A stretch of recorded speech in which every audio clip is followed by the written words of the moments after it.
It's such an English book. So I was slightly surprised when they cast George Clooney and Meryl Streep in the leading roles. I'm delighted. I think they've done the most fantastic job. And I think they're rather good together. Ross books, they're international. Immediately, I was a bit shocked. I thought they've got to be English voices. But when it's done, it's wonderful. It makes no difference at all. Definitely, darling. That's right where it's going to land. Don't. Let's go. No, it just falls straight right down. Wes called me one day. I remember I was driving down the street, and he called me, and it was pouring rain. I ended up having to pull over because I was like, I don't think I can do the phone call in the blinding rain. He said, I just think, it was like, who should we get from Mr. Fox? Who is today's, Cary Grant? In about like an eighth of a second, we both said George Clooney. Are you scared of wolves? Scared? No. I have a phobia of them. Well, I have a thing about thunder.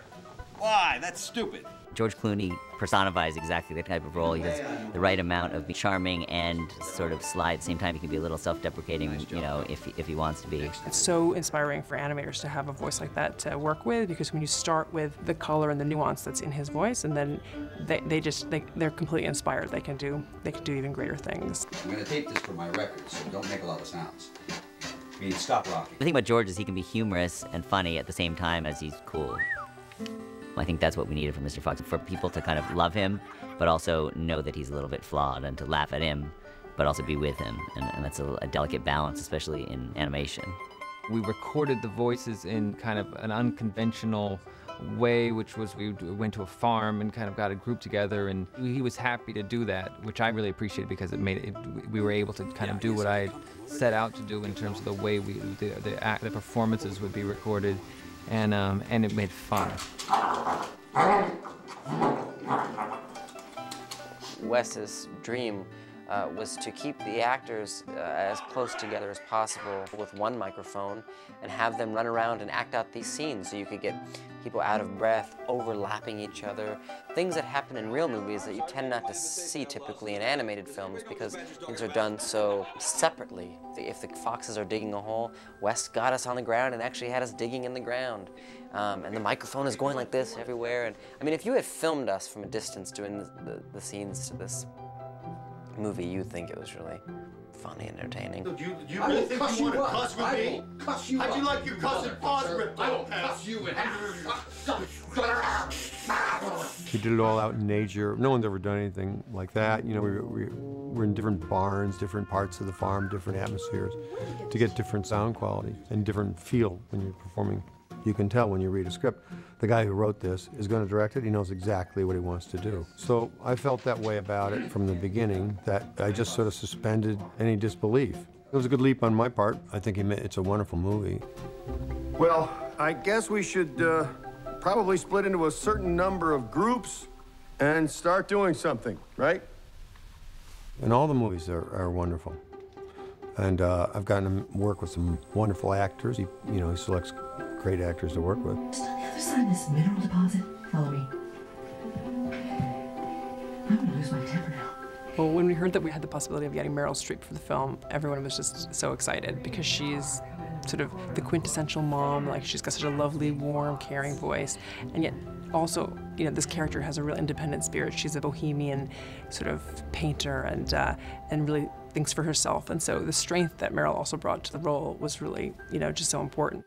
The thing with Meryl Streep is she's obviously sort of the most highly thought of actress on the planet. But when we're there to do the scene together, she's perfectly happy to start, acting crazy to see if this helps to bring it to life. And, making sounds and just pretending, using her imagination in some recording studio. They were looking at this thing on the page and saying, let's try it again, and now she's kind of yelling and acting like an animal.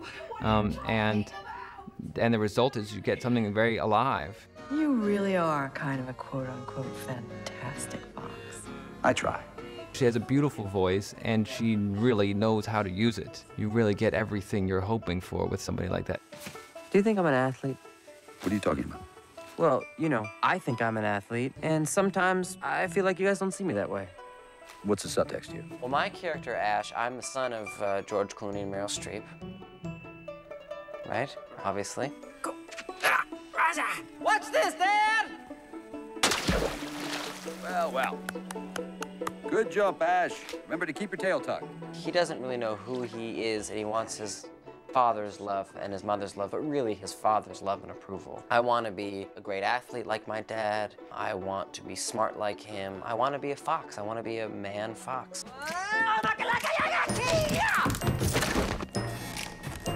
What makes Mr. Fox so fantastic is just that maybe all foxes are fantastic. Maybe everyone's fantastic.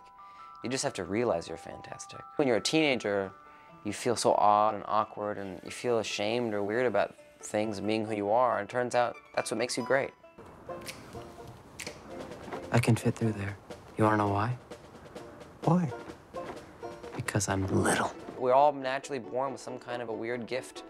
You know, you can chew through wood, and you're small enough to scurry through a hole, and these are all things that make us unique and different and odd and also special and beautiful. But there's something kind of fantastic about that, isn't there?